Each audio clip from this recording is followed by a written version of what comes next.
नमस्कार मित्रांनो, माझं नाव आहे अवधूत आणि ॲम्बिशन ऐकमध्ये आपलं स्वागत आहे. आज मी तुम्हाला महाडिस्कॉमच्या टेक्निकल एक्झामविषयी डिस्कस करणार आहे. या एक्झामचा जाणारा कट ऑफ आणि याचा सिलेबस मी तुमच्याशी डिस्कस करणार आहोत. तर चला तर मग आपण पाहूया. महाडिस्कॉम या एक्झामचा ऑफिशियल सिलेबस डिक्लेअर नाही, पण मी माझ्या एक्सपिरियन्समधून तुम्हाला तो सिलेबस सांगणार आहे. महाडिस्कॉम ही एक्झाम टोटली 150 मार्कासाठी होते. त्यातील टेक्निकलसाठी 50 क्वेश्चन असतात आणि त्याचे वेटेज असतं 110 मार्क आणि नॉन टेक्निकलसाठी 80 क्वेश्चन असतात आणि त्याचं वेटेज असतं 40 मार्क. म्हणजेच टोटली 150 मार्क होतात. तर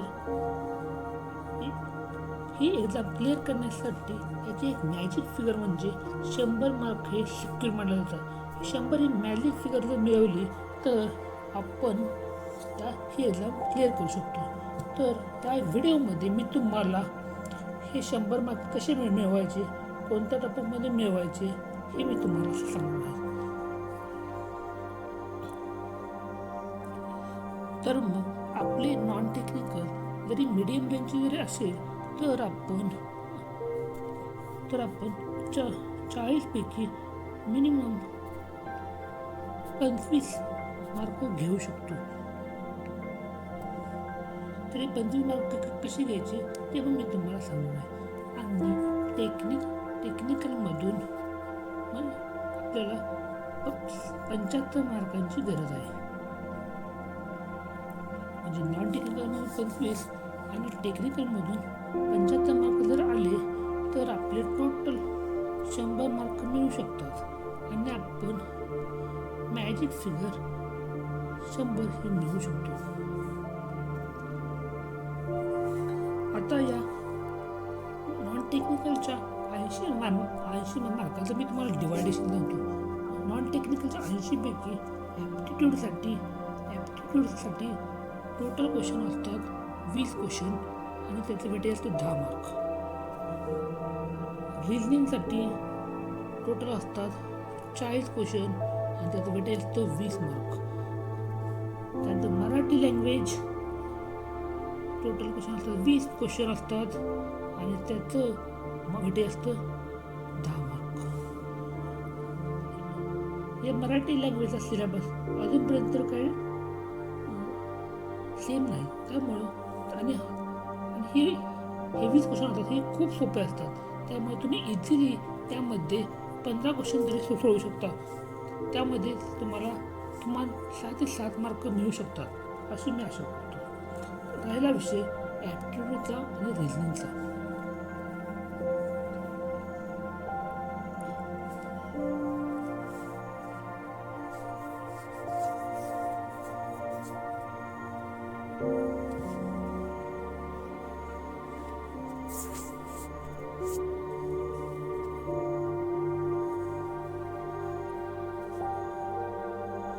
तर चला मग आपण 1 बाय 1 कोणते टॉपिक आहेत ते आपण बघूया. आता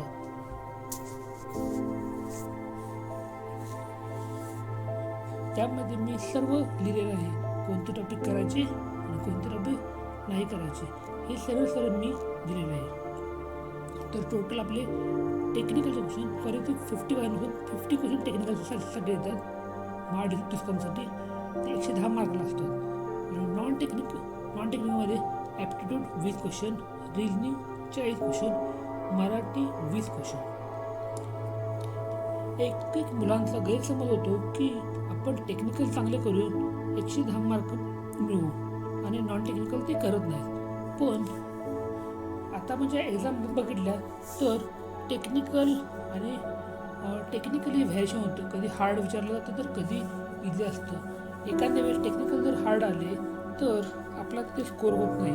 त्यामुळे नॉन टेक्निकलसाठी आपण तेवढाच इम्पॉर्टन्स दिला पाहिजे जसं की आपण टेक्निकलसाठी देतो, त्यामुळे आपल्याला नॉन टेक्निकलमध्ये जास्तीत जास्त मार्क मिळून जातील. आणि नॉन टेक्निकल हे IBPS क्लिनिकलच्या लेवलचे असल्यामुळे ते सोपे आहे. त्याची तुम्ही प्रॅक्टिस केली तर इझिली तुम्ही 25 ते 30 गुण मिळवू शकता. तर नॉन टेक्निकलच्या 50 मार्कापैकी आपण ॲप्टिट्यूडचे पहिला आपण ॲप्टिट्यूडबद्दल पाहूया. ॲप्टिट्यूडचे टोटल 20 क्वेश्चन असतात आणि ते 10 मार्कला येतात. त्या 20 क्वेश्चनपैकी मोस्ट इम्पॉर्टंट टॉपिक असेल तर तो डाटा इंटरप्रिटेशन. त्याचे अराउंड 7 ते 8 क्वेश्चन हे असतात. त्यामुळे माझं तर असे मत आहे, हा टॉपिक तुम्ही व्यवस्थित करावा. आणि बाकीचे जे राहिलेले जे टॉपिक आहेत, percentage, ages, profit loss, time work, pipe क्रिस्टन, ट्रेन, SICR, पर्सेंटेज, याचे 1 ते 2 असे क्वेश्चन विचारले जातात. त्यामुळे तुम्ही जे काही टॉपिक कराल ते एकदम परफेक्टच करा, जेणेकरून तुमची ॲक्युरेसी वाढेल. जेणेकरून तुम्हाला या 20 पैकी मिनिमम 12 ते 13 जरी क्वेश्चन जरी सॉल्व्ह झाले तरी तुम्हाला सफिशियंट आहे. त्यानंतर येतं reasoning. Most time consuming part म्हणून या एक्झाममध्ये रिझनिंग येतो. कारण याचे टोटल याचे 40 क्वेश्चन असतात. आणि मार्क्स तर असतात 20 असतात. पण या 40 क्वेश्चनमध्ये पझल, सिटिंग अरेंजमेंट सारखे टाईम कन्झ्युमिंग क्वेश्चन असल्यामुळे इथे आपला टाईम जातो. त्यामुळे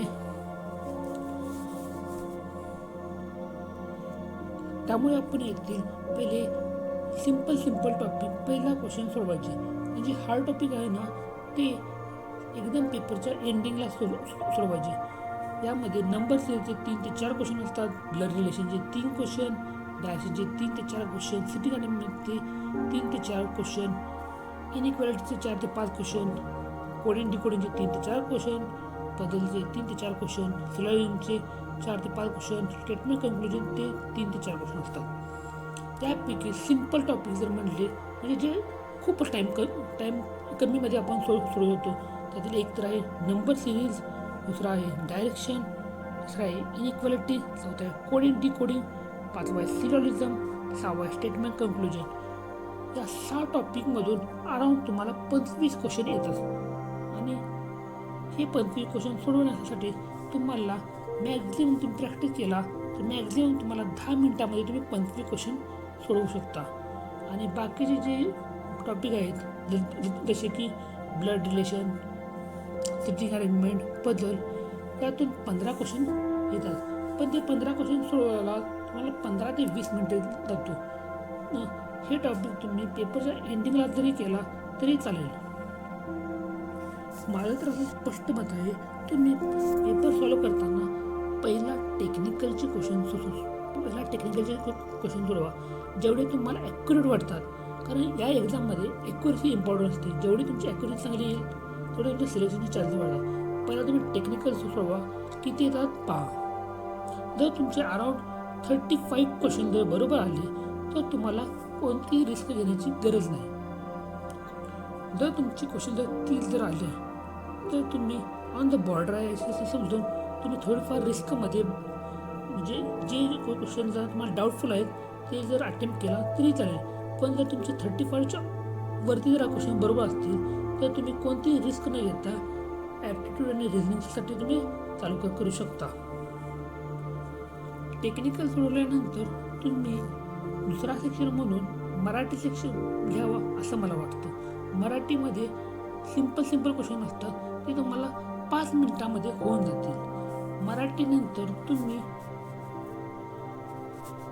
रिझनिंगचे जे टॉपिक सिंपल आहेत, म्हणजे मी जे सुरुवातीला 6 टॉपिक जे सिंपल सांगितले ते सोडवा. बाकीचे जे 3 टॉपिक सांगितले, sitting arrangement, puzzle, blood relation, हे तुम्ही एक्झामच्या शेवटला सोडवा. आणि त्यानंतर तुम्ही हे सिंपल टॉपिक सोडल्यानंतर तुम्ही ॲप्टिट्यूडचे टॉपिक घ्या. ॲप्टिट्यूडचे क्वेश्चन जेवढे तुम्हाला ॲक्युरेट येतात ते तुम्ही सोडवा. आणि त्यानंतर तुम्ही रिव्हर्स रिझनिंगमध्ये जे हार्ड टॉपिक आहेत ते सोडवा, म्हणजे लास्टला. म्हणजे प्रिपरेशन तुमचं असणार आहे, फर्स्ट असणार आहे टेक्निकलसाठी, दुसरं असणार आहे मराठी लँग्वेजसाठी, तिसरं असणार आहे रिझनिंगचे सिम्पल टॉपिक, आणि चौथा असणार आहे ॲप्टिट्यूड, आणि पाचवं असणार आहे रिझनिंगचे हार्ड टॉपिक. असा सिक्वेन्स तुम्ही जर फॉलो केला तर तुम्हाला एकदम सिम्पलमध्ये तुम्ही क्लिअर करू शकता.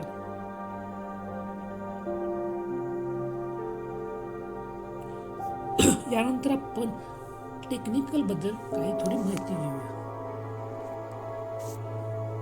तर टेक्निकलसाठी जे सिलेबस जे काही सब्जेक्ट आहेत ते मी ते तुम्हाला दिले आहेत.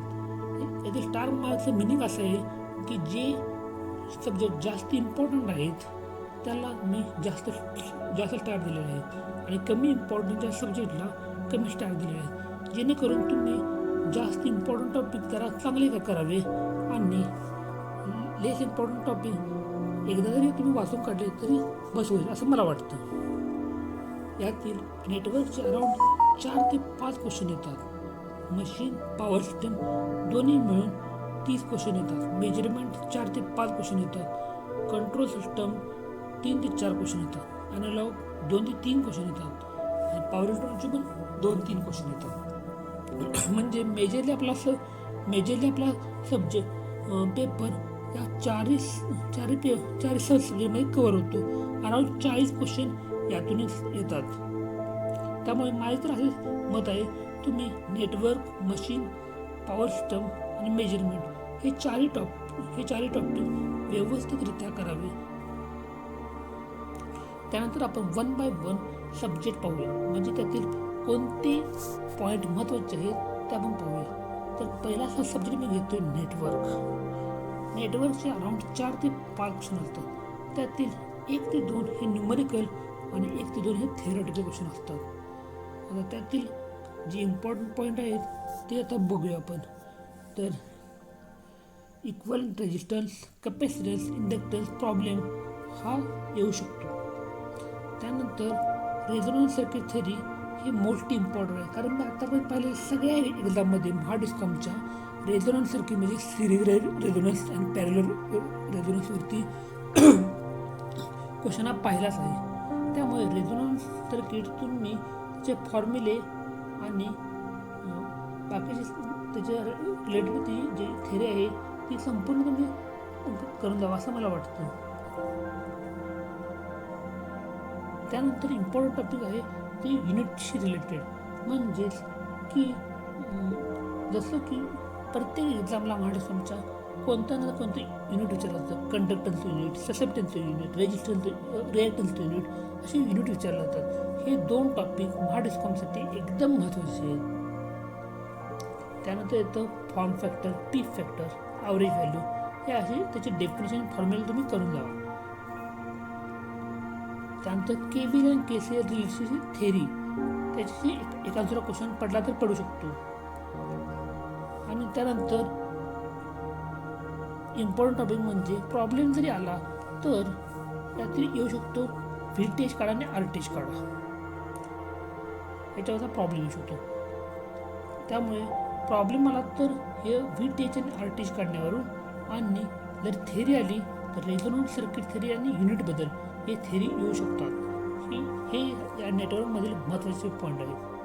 त्यानंतर आपण नेक्स्ट सब्जेक्टकडे जाऊया. नेक्स्ट सब्जेक्ट असणार आहे आपला इलेक्ट्रिकल मशीन. या मशीनमध्ये आपल्याला 4 प्रकारचे मशीन आहेत आपल्याकडे: transformer, DC machine, synchronous machine आणि इंडक्शन मशीन. तर महाडिस्कॉम या एक्झामसाठी ट्रान्सफॉर्मर आणि DC मशीन हे मोस्ट इम्पॉर्टंट आहेत. अराउंडली 10 ते 12 क्वेश्चन हे फक्त ट्रान्सफॉर्मरकडून येतात आणि बाकीचे 4-5 क्वेश्चन जे असेल ते सिंक्रोनस मशीन आणि इंडक्शन मशीनवरून येतात. तर हे ट्रान्सफॉर्मरमधील आपल्याकडे दोन भाग आहेत, सिंगल पेज आणि 3 पेज. त्याचे सिंगल पेज हे मोस्टली आपल्याला जे क्वेश्चन येतात ते सिंगल पेजवरून येतात ट्रान्सफॉर्मरसाठी. तर त्याचे जे इम्पॉर्टंट पॉईंट आहेत, जे आपल्याला पॉईंट करायचे आहेत ते वेटेनुसार, स्टार मार्कनुसार मी दिलेले आहेत. जसं की Faraday's law, right hand rule आणि लेफ्ट हँड रूल हा क्वेश्चन येऊ शकतो. त्यानंतर मटेरियल ट्रान्सफॉर्मरच्या वाइंडिंगमध्ये कोणतं मटेरियल वापरतात ते त्याचा चान्स कमी आहे पण विचारू शकतात. त्यानंतर कोर टाईप आणि शेल टाईपमधला डिफरन्स, त्यानंतर लॉसेस इन ट्रान्सफॉर्मर त्याचे फॉर्म्युले त्यांनी व्यवस्थित तुम्ही करा. नंतर डिफरन्स बिटवीन पॉवर ट्रान्सफॉर्मर आणि डिस्ट्रीब्युशन ट्रान्सफॉर्मर हा एक इम्पॉर्टंट टॉपिक मानला जातो. कारण आतापर्यंत 2 ते 3 एक्झामला महाड डिस्कॉमच्या याबद्दल क्वेश्चन आला होता. त्यानंतर व्होल्टेज रेग्युलेशन आणि त्याची कर्वबद्दल तो एक टॉपिक महत्त्वाचा आहे. त्यातून मग 2-3 वेळा क्वेश्चन आले होते. त्यानंतर difference between 3 phase bank and 3 phase single unit transformer हा एक महत्त्वाचा टॉपिक आहे. त्यानंतर पॅरल ऑपरेशनची फक्त थेरी प्रॉब्लेम इथं न्यूमेरिकल कोणतेही करण्याची गरज नाही तुम्हाला. आणि पल ट्रान्सफॉर्मर म्हणजे थोडक्यात काय, ट्रान्सफॉर्मरकडून तुम्हाला न्यूमेरिकल येण्याची चान्सेस खूपच कमी आहेत. तुम्ही फक्त याची थेरी करून जावा. आणि त्यातल्या त्यात सिंगल फेजची आणि 3 फेजचं कोणतं हे लास्ट 3 पॉईंट आहेत, हे 3 फेजचं तुम्हाला महत्त्वाचं आहे, हे करून जावा. त्यानंतर येतं ते आपलं DC मशीन. DC मशीनमध्ये पण आपल्याला 2 पार्ट आहेत, एक तर जनरेटर आणि दुसरं म्हणजे मोटर. आणि या ठिकाणी DC motor is more important than DC generator. तेव्हा आपण DC मोटर जर व्यवस्थित करावी असं मला वाटतं. त्यानंतर DC मशीनमध्ये कोणते पॉईंट येतात, rule for DC generator and DC motor हा एक इम्पॉर्टंट पॉईंट आहे. त्यानंतर वेव्ह वाइंडिंग आणि लॅप वाइंडिंगची थेरी आतापर्यंत कधी क्वेश्चन बघितलं नाही पण त्याच्याबद्दल रिलेटेड क्वेश्चन येऊ शकतो. त्यानंतर कन्स्ट्रक्शन म्हणजे कोणतं मटेरियल वापरतात पार्टमध्ये, म्हणजे रोटर कशाचं बनलेलं असतं, स्टेटर कशाचं बनलेलं असतं, हे संपूर्ण तुम्ही डिटेलमध्ये माहिती घेऊन जा. त्यानंतर सिंगल फेज फ्रॉम त्यानंतर आपल्याला एक क्वेश्चन येऊ शकतो कम्युनिकेशनकडून ते येऊ शकतो. त्यानंतर आपण कॅल्क्युलेट करायचे आहेत. कारण कॅल्क्युलेट करताना हे करा, DC मोटरच्या कॅल्क्युलेट करा. DC जनरेटरपेक्षा DC मोटरच्या कॅल्क्युलेट मोस्टली इम्पॉर्टंट हे असतात. त्यानंतर क्रिटिकल स्पीड, क्रिटिकल रेजिस्टन्स हा एक इम्पॉर्टंट पॉईंट मानला जाईल पण एवढा जास्त इम्पॉर्टंट नाहीत. इम्पॉर्टंट पॉईंट म्हणजे हा point speed control of DC motor आणि त्यातल्या त्यात speed control of DC shunt motor using Ward Leonard खूपच महत्त्वाचा टॉपिक आहे. DC मोटरमधून कोणत्या पण एक्झाममध्ये जर क्वेश्चन फ्रेम करायचे असेल तर मोस्ट ऑफ दी क्वेश्चन हा स्पीड कंट्रोलवरून येतो. त्यानंतर येतं ते स्टार्टरची फक्त आपल्याला थेरी करायची. त्यानंतर ब्रेकिंगचे 3 टाईम आहेत, याच्यामध्ये तुम्ही फक्त थेरी करून द्यावा. आणि जरी काही प्रॉब्लेम जरी आला तर E = V + IARA ज्या फॉर्म्युलाशी रिलेटेड तुम्हाला आला तर एक प्रॉब्लेम येऊ शकतो. वन प्रॉब्लेम म्हणजे DC मशीनकडून जर प्रॉब्लेम जर आला तर या फॉर्म्युल्यावर येऊ शकतो. त्यानंतर DC मोटरचे तुम्ही ॲप्लिकेशन करून जावा. आणि testing Hopkinson test is more important. बाकीच्यामध्ये तुम्ही करून जावा पण हॉपकिन्सन टेस्ट ही मोर इम्पॉर्टंट आहे. म्हणजे तुम्हाला DC मशीन जर करायचे असेल तर मोस्ट इम्पॉर्टंट टॉपिक म्हणजे स्पीड कंट्रोल, त्यानंतर स्टार्टर आणि हा एक प्रॉब्लेम आणि रूल फॉर DC जनरेटर आणि DC मोटर ते 3-4 पॉईंट केला की तुमचं होऊन जाईल. त्यानंतर आपलं नेक्स्ट टॉपिक होतं तो इंडक्शन मशीन आणि सिंक्रोन मशीन. यातून अराउंड 4 ते 5 क्वेश्चन येऊ शकतात. आणि त्यातील इंडक्शन मशीनचे फक्त कन्स्ट्रक्शन खूप इम्पॉर्टंट आहे. इंडक्शन मशीनमधून क्वेश्चन जरी आला तर मोस्ट ऑफ द टाईम हा क्वेश्चन हा कन्स्ट्रक्शन येतो. त्यामुळे मोस्ट इम्पॉर्टंट हे कन्स्ट्रक्शन असणार आहे, गॅरंटी आहे आपली. त्यानंतर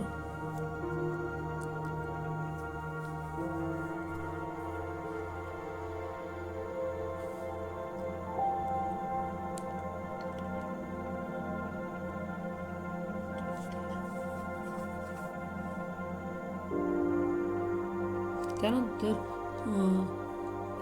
टॉर्कशी रिलेटेड भरपूर काही टर्म आहेत इंडक्शन मोटरमध्ये. Maximum torque, pull out torque, ते सगळे टॉर्कचे डेफिनेशन तुम्ही करून जावा आणि त्याचे कंडिशन आणि फॉर्म्युला हे करा. म्हणजे इंडक्शन मशीनमध्ये हे टॉपिक कन्स्ट्रक्शन आणि टॉर्कशी रिलेटेड थेरी हे दोन एकदम महत्त्वाचे आहेत. त्यानंतर जरी काही प्रॉब्लेम आला तर NS=120 म्हणजे यात तुम्हाला स्पीड दिली जाईल, पोल दिली जाईल आणि फ्रिक्वेन्सी विचारली जाईल. म्हणजे दोन कोणत्याही टर्म दिल्या जातील आणि तिसरी टर्म विचारली जाईल. जरी प्रॉब्लेम आला तरी या फॉर्म्युल्यानुसार येईल. बाकीचे हार्ड काही प्रॉब्लेम येणार नाही. त्यानंतर एक इम्पॉर्टंट टॉपिक म्हणजे power flow diagram of induction machine आणि रिगार्डिंग फॉर्म्युला. त्यानंतर maximum mechanical power condition, torque, speed आणि इक्विव्हॅलेंट सर्किट वगैरे वगैरे हे खाली टॉपिक हे महत्त्वाचे आहेत. पण मोस्टली इम्पॉर्टंट टॉपिक हे 3 आहेत. एक म्हणजे कन्स्ट्रक्शन, त्यानंतर टॉर्क रिलेटेड जेवढी काही थेरी आहे ते तुम्ही संपूर्ण करून जावा आणि त्यानंतर पॉवर फ्लो डायग्रामविषयी थेरी हे मोस्ट इम्पॉर्टंट पॉईंट आहेत. त्यानंतर आहे ते सिंक्रोनस मशीन. त्यातील महत्त्वाचे पॉईंट म्हणजे सायलेंट पोल मोटर आणि सिलेंड्रिकल रोटर. याच्या दोन्हीतले डिफरन्स तुम्ही करून घ्यावा. त्यानंतर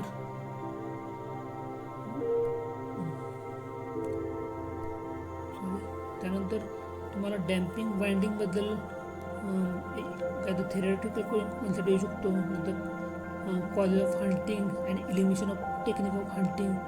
त्यानंतर इम्पॉर्टंट पॉईंट म्हणजे यातील effect of changes of mechanical input, effect of changes in excitation according to this variation of parameter, increase और डिक्रीज. ह्याबद्दल तुम्हाला थेरॅटिकल कॉन्सेप्ट येऊ शकतो. मोस्ट इम्पॉर्टंट पॉईंट म्हणजे मेकॅनिकल इनपुट आणि चेंज एक्सायटेशन चेंज केल्यानंतर त्याचा करंटवर, पॉवर फॅक्टरवर काय परिणाम होईल, त्याच्याशी म्हणजे इन्क्रीज होईल का डिक्रीज होईल, त्याचे थेरॅटिकल कॉन्सेप्ट आहेत ना, म्हणजे सब्जेक्टच्या लास्टला जे दिलेले आहेत ना ते मोस्टली इम्पॉर्टंट आहेत. त्यानंतर अल्टरनेटिव्ह कनेक्टेड इन्फिनाइट बस हा टॉपिक एक महत्त्वाचा आहे. याची तुम्ही थेरी करून जावा. अंड ओव्हर एक्झायटेशन, अंडर एक्झायटेशन आणि नॉर्मल एक्झायटेशन. आपण मोस्टली इथं कन्फ्यूज होतो, पण इथं हा टॉपिक हे दोनच टॉपिक आणि हा तिसरा टॉपिक म्हणजे वेन सिंक्रोनस मशीन मोटर व generator acts leading power factor, lagging power factor according to this over excitation असेल काय अंडर एक्झायटेशन असेल. हा टॉपिक एक महत्त्वाचा आहे. त्यानंतर हे parallel operation alternator, comparison of unmeasured reaction in alternator आणि motor according to fire water. हा काय एवढा जास्त इम्पॉर्टंट नाहीत, पण जास्त इम्पॉर्टंट जे टॉपिक आहेत हे 3 टॉपिक हे जास्त इम्पॉर्टंट आहेत. त्यामुळे हे टॉपिक जरा तुम्ही चांगले करावा असं मला वाटतं. त्यानंतर आपला नेक्स्ट सब्जेक्ट असणार आहे तो पॉवर सिस्टम. पॉवर सिस्टममध्ये पण मी त्याचे पॉवर सिस्टमचे 3 भाग केले आहेत. Transmission and distribution, fault stability आणि protection. Most of this term मी प्रोटेक्शनसाठी दिलेले आहेत. त्यानंतर तुम्ही समजून घ्या की प्रोटेक्शन किती इम्पॉर्टंट आहे. त्यानंतर आपण पॉवर सिस्टमचे 1 by 1 कोणते कॉन्सेप्ट आहेत ते बघणार आहेत. महत्त्वाचे concept theory of all effect मतलब Ferranti effect, skin effect, corona loss. याच्यासाठी मी 1 स्टार दिलेला आहे. म्हणजे तुम्ही निदान वाचावेत. म्हणजे चुकून जरी एक्झामला पडलं तर तुम्ही त्याचे याचे जर आले तर थेरीज क्वेश्चन येणार आहे. त्यानंतर circuit breaker material use to arc extinguish, rating up to which circuit breaker use. त्यानंतर insulator rating up to which use. म्हणजे फॉर एक्झाम्पल गॅस इन्सुलेटर कोणता म्हणजे किती केळी वापरतात. हा क्वेश्चन मी दोनदा पाहिलेला आहे एक्झामबद्दल, त्यामुळे मी त्याला 1 स्टार दिलेला आहे. त्यानंतर theory of CT and PT, lightning arrester हे टॉपिक एक महत्त्वाचे आहेत. त्यानंतर फॉल्ट रिलेटेड थेरी ही एकदम महत्त्वाची आहे. म्हणजे कोणता फॉल्ट डेंजर असणार आहे, कोणता फॉल्ट मोस्ट लाईकली होतो आहे, highest short circuit current in which fault, zero sequence current, zero sequence component कोणत्या फॉल्टमध्ये ॲब्सेंट असतो, कोणत्यामध्ये प्रेझेंट असतो. असे सिम्पल क्वेश्चन बनवले जातात. म्हणजे हा टॉपिक एकदम महत्त्वाचा आहे आपल्या पॉवर सिस्टमच्या दृष्टीनं, थेरी ऑफ फॉल्ट. आणि हा एक महत्त्वाचा आहे. Insulated rating up to which user, म्हणजे तिथे कोणताही इन्सुलेटर तुम्हाला दिला जाईल आणि त्याचं तुम्हाला रेटिंग विचारलं जाईल, म्हणजे या रेटिंगमध्ये वापरलं जाईल. हे दोन टॉपिक हे महत्त्वाचे आहेत. त्यानंतर आपण पुढे जाऊया. त्यानंतर पुढील महत्त्वाचा कॉन्सेप्ट आहे theory and formula related to load curve, load factor, demand factor. हे आपल्या ज्या डेफिनेशन आहेत ना जनरेशनमधील, मोस्ट म्हणजे एकदम फिक्स विचारले जातील. कोणतीही एक्झाम घ्या,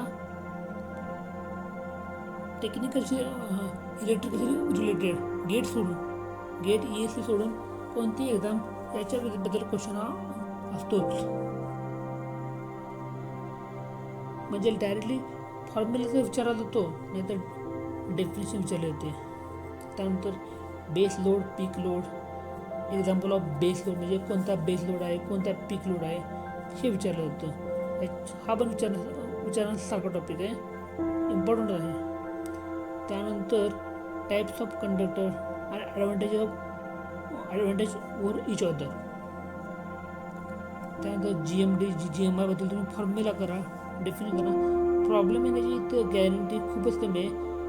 आला तर कोणी येऊ शकतो, पण खूपच कमी आहे. फक्त फॉर्म्युला डेफिनेशन करून जावा तुम्ही. त्यानंतर व्होल्टेज कंट्रोल हा मेथड आहे ना, त्या बाकी shunt capacitor, shunt inductor, series inductor, synchronous capacitor, synchronous inductor, phase advancer, याची तुम्ही सगळ्याची थेरी करून द्या. हा एक टॉपिक मला वाटतं इम्पॉर्टंट आहे. म्हणजे हे दोन टॉपिक खूपच जरा महत्त्वाचे वाटतात मला. त्यानंतर हे इन्सुलेटर हा मागाशी मी तुम्हाला सांगितलं होतं, कोणतं टाईप्स ऑफ मटेरियल युजर, म्हणजे इन्सुलेटरमध्ये आणि अप टू कोणत्या केव्हीपर्यंत तुम्ही ते इन्सुलेटर वापरलं जातं. हा एक टॉपिक महत्त्वाचा आहे. त्यानंतर इन्सुलेटरचे जे प्रकार आहेत, pin insulator, shackle insulator, suspension, strain, त्याची रिलेटेड तुम्ही सगळेच थेरी वाचा आणि कोणतं इन्सुलेटर किती केव्हीपर्यंत वापरतात हे तुम्ही करून जावा. हा एक महत्त्वाचा पॉईंट आहे. त्यानंतर डिस्ट्रीब्युशन सिस्टम म्हणजे रॅडियल, रिंग आणि इंटरव्ह्यू कनेक्शन, याची तुम्ही थेरी वाचा आणि कोणता ॲडव्हान्टेज कशावर, म्हणजे रॅडियलच्या कम्पॅरिझनमध्ये रिंग काय ॲडव्हान्टेज आहे का, रिंगची कम्पॅरिझनमध्ये रॅडियल काय ॲडव्हान्टेज आहे, हे तुम्ही संपूर्ण कम्पॅरिझन करून बघा. याच्याकडून पण एक क्वेश्चन तुम्हाला एक्सपेक्ट करू शकता. त्यानंतर 2 वायर, 3 वायर आणि 4 वायर सिस्टम, हा पण थोडाफार इम्पॉर्टंट टॉपिक आहे. त्यानंतर फ्यूजबद्दल, म्हणजे फ्यूजचे कोणत्या मटेरियल वापरतात, त्याची प्रॉपर्टी, फ्यूजचे टाईप्स. त्यानंतर येतं तेच आपलं सर्किट ब्रेकर. हा तर एकदम मला वाटतं सर्किट ब्रेकर मी तुम्हाला पहिल्यांदाच बोललो होतो की पॉवरमध्ये प्रोटेक्शनचे व्होल्टेज जास्त येऊ शकते. त्यामुळे सर्किट ब्रेकर आणि रिले हे मोस्टली इम्पॉर्टंट टॉपिक पॉवरमध्ये आहेत. आणि सर्किट ब्रेकरमध्ये क्लासिफिकेशन ऑफ सर्किट ब्रेकर म्हणजे air break, air blast, oil circuit breaker, SFC, vacuum, तिथं कुठलं मटेरियल वापरतात फॉर आर्को कॉन्जनसाठी आणि किती व्होल्टेजपर्यंत ते वापरले जातात, याच्याशी रिलेटेड तुम्ही संपूर्ण थेरी वाचून द्यावा. हा एकदम मोस्टली इम्पॉर्टंट आहे, मोस्टली इम्पॉर्टंट. त्यानंतर रिलेच्या डेफिनेशन, त्याचं backup relay, backup protection, primary protection, operating time, secondary relay, auxiliary relay, या संपूर्ण टर्मिनॉलॉजी तुम्ही वाचून द्यावा. आणि रिलेचे टाईप पण तुम्ही पूर्ण वाचून द्यावा. त्यानंतर येतं ते आपले क्लासिफिकेशन ऑफ रिले, म्हणजे over current, directional, distance, differential, impedance, reactance आणि मोव. हा एक महत्त्वाचा पॉईंट मांडला जाईल पॉवर सिस्टममधील. आणि याच्याशी रिलेटेड तुम्ही प्रॉपर्टी, या प्रत्येक रिलेच्या प्रॉपर्टी थेरी करून द्यावा. आणि ह्या रिले म्हणजे रिले कोणत्या ट्रान्समिशन लाईनमध्ये वापरतात हे करून द्या. म्हणजे शॉर्ट ट्रान्समिशनसाठी कोणता रिले, मिडियमसाठी कोणता रिले, लॉंगसाठी कोणता रिले हे करून द्या. त्यानंतर पॉवर सिस्टममधील TND मधले एक महत्त्वाचा पॉईंट म्हणजे कॅपॅसिटन्स इंडक्टन्स फॉर्म्युला. हे आपले इम्पॉर्टंट पॉईंट आहेत. म्हणजे पॉवर सिस्टममध्ये थोडक्यात तुम्ही पहा, म्हणजे थोडक्यात म्हणजे महत्त्वाचे पॉईंट म्हणजे इन्सुलेटर एक महत्त्वाचा आहे पॉईंट. त्यानंतर फॉल्टशी रिलेटेड तुम्ही थेअरी, त्यानंतर तुम्ही लोड फॅक्टर, लोड कर्व याच्या डेफिनेशन आणि फॉर्म्युला, त्यानंतर व्होल्टेज कंट्रोलच्या मेथड, त्यानंतर इन्सुलेटर ते पूर्ण थेअरी त्याची, त्यानंतर सर्किट ब्रेकर त्याचे विविध टाईप, त्याची प्रॉपर्टी, आर्च कोनची मीडियम हे संपूर्ण करत आहे. त्यानंतर रिले हे इम्पॉर्टंट टॉपिक आहे पॉवर सिस्टमसाठी. त्यानंतर आपला पुढचा सब्जेक्ट येत आहे तो मेजरमेंट. मेजरमेंट करून आपले 4 ते 5 क्वेश्चन येऊ शकतात. आणि त्यातला मोस्ट इम्पॉर्टंट टॉपिक म्हणजे कोणता असेल तर ब्रिजेस. Most important. आता मी प्रत्येक एक्झाममध्ये ब्रिजेसवरून एक थेरॉटिकल कॉन्सेप्ट बघतो. इथे प्रॉब्लेम तर नाही येऊ शकत. मोस्टली ब्रिजेसकडून एक क्वेश्चन एक्सपेक्ट तुम्ही करू शकता. त्यानंतर दुसरा इम्पॉर्टंट टॉपिक आहे तो वॅटमीटर, म्हणजे 2 वॅटमीटर मेथड आणि 3 वॅटमीटर मेथड. त्याचे theory, minimum number of wattmeter required याची पूर्ण तुम्ही करून द्यावा याची थेरी. त्यानंतर हा जो टेबल मी तुम्हाला दिला आहे ना, हा टेबलवरूनच तुम्हाला 100% एक क्वेश्चन येऊ शकतो. हा पण वॅटमीटरचाच टेबल आहे. तुम्ही अभ्यास केला तर तुम्हाला समजेल. याच्याकडून तुम्ही एक क्वेश्चन करू शकता. त्यानंतर महत्त्वाचा पॉईंट म्हणजे एनर्जी मीटरबद्दल तुम्ही करू शकता. एनर्जी मीटर म्हणजे एरर, आणि त्यानंतर मीटर कॉन्स्टंटबद्दल काहीतरी करू शकता.